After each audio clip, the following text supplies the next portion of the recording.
விவிலியம்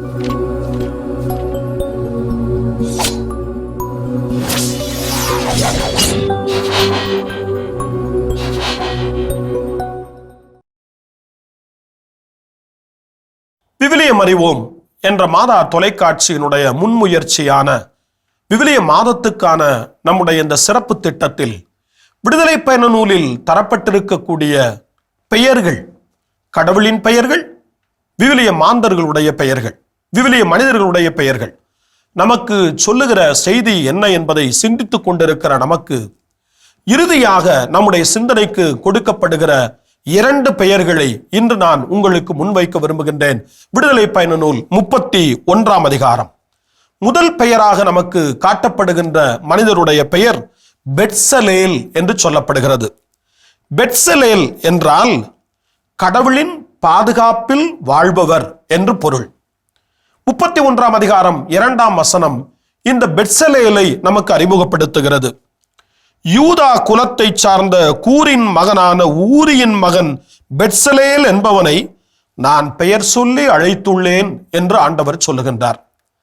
இந்த மோசே போல, ஆரோன் போல, மிரியாம் போல, யோசுவா போல விடுதலை பயணத்தில் கடவுளால் அழைக்கப்பட்டவர்கள் பலர்.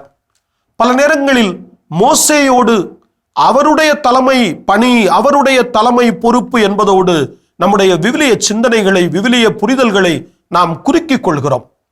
கடவுளால் அழைக்கப்பட்டவர்களில் இன்று இன்னொரு மனிதர் நமக்கு அறிமுகப்படுத்தப்படுகிறார், இந்த பெட்சலேல். இந்த பெட்சலேல் தான் சந்திப்பு கூடாரத்தை செய்தவர்.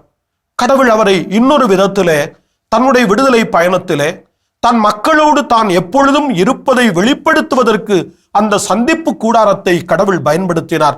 அதை செய்யக்கூடிய ஒரு பொறுப்பை இந்த கலைஞனுக்கு கொடுத்தார்.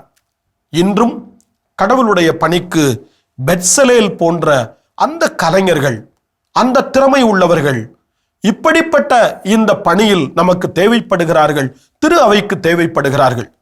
அடுத்ததாக 31ஆம் அதிகாரம் 6வது இறைவார்த்தை நமக்கு அறிமுகப்படுத்தக்கூடிய இன்னொரு கடவுளின் மனிதர் ஒகோலியாப்பு. இந்த ஒகோலியாப்பு எனப்படக்கூடிய சொல் விடுதலை பயண நூல் 31ஆம் அதிகாரம் 6ஆம் வசனத்தில் இப்படியாய் சொல்லப்படுகிறது.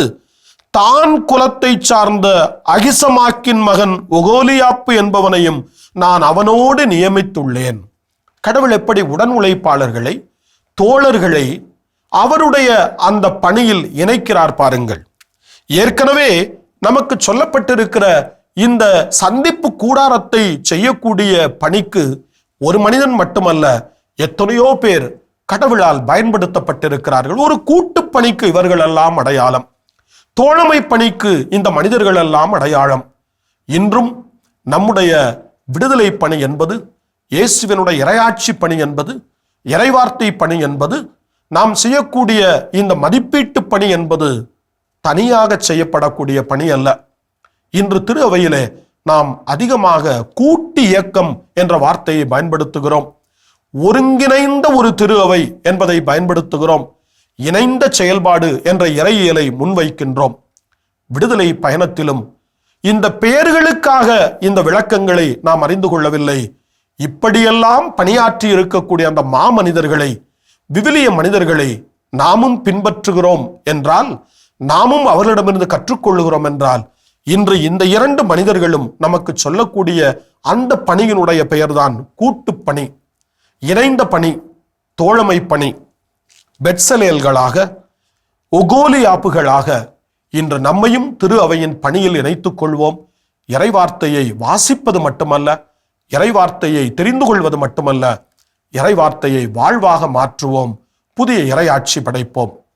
விவிலியம் அறிவோம், இயேசுவின் சீடராய் வாழ்வோம். நன்றி.